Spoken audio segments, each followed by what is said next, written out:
Traffic and its meaning. Traffic বলতে আমরা বুঝি যে একটা নির্দিষ্ট সংখ্যক নাম্বার আর যারা আমার ওয়েবসাইটে বা আমাদের ওয়েবসাইটে ভিজিট করে তাদেরকে ট্রাফিক বলে।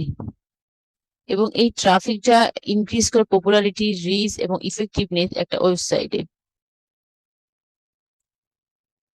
তো বিভিন্ন রকমের ওয়েবসাইট ট্রাফিক আছে। প্রথমত হচ্ছে অর্গানিক ট্রাফিক। অর্গানিক ট্রাফিক বলতে বোঝায় উইদাউট পেতে যে ট্রাফিক আমার ওয়েবসাইটে আসছে সেটা হচ্ছে অর্গানিক ট্রাফিক। আর ডাইরেক্ট ট্রাফিক হচ্ছে আহ, আমার ওয়েবসাইটের লিঙ্কটা, ইউআরএল, আমার ওয়েবসাইটের ইউআরএল দিয়ে সরাসরি যেটা আসছে, যে ট্রাফিক আসছে সেটা হচ্ছে ডাইরেক্ট ট্রাফিক। যেমন ধরুন,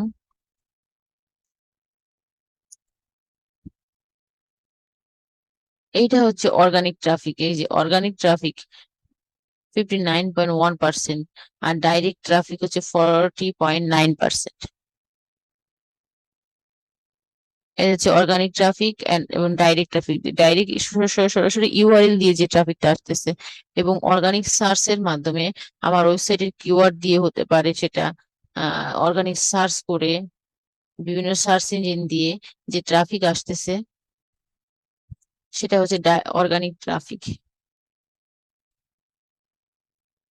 রেফারেল ট্রাফিক, রেফারেল কোনো রেফারেল লিংকের মাধ্যমে আসতে পারে ট্রাফিক, সেটা হচ্ছে রেফারেল ট্রাফিক।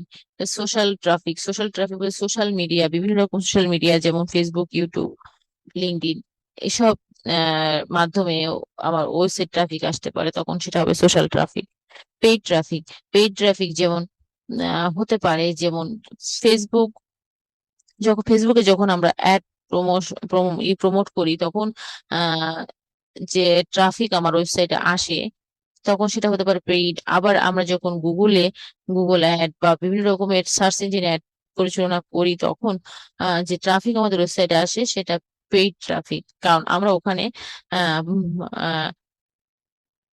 পেইড করে পে করে তারপরে আমরা আমাদের ওয়েবসাইটে অ্যাড আনা হচ্ছে, ওই ট্রাফিক আনা হচ্ছে। ইমেইল ট্রাফিক, ইমেইলের মাধ্যমে ইমেইল মার্কেটিং করে যে ট্রাফিক আসে হচ্ছে সেটা ইমেইল ট্রাফিক। এরকম আরো বিভিন্ন রকমের ট্রাফিক আছে, যেমন search engine traffic, search engine দিয়ে যে ট্রাফিক আসতেছে। Affiliate traffic, campaign traffic, campaign করে যে ট্রাফিক আসতেছে সার্চ ইঞ্জিন দিয়ে। যেমন ধরুন,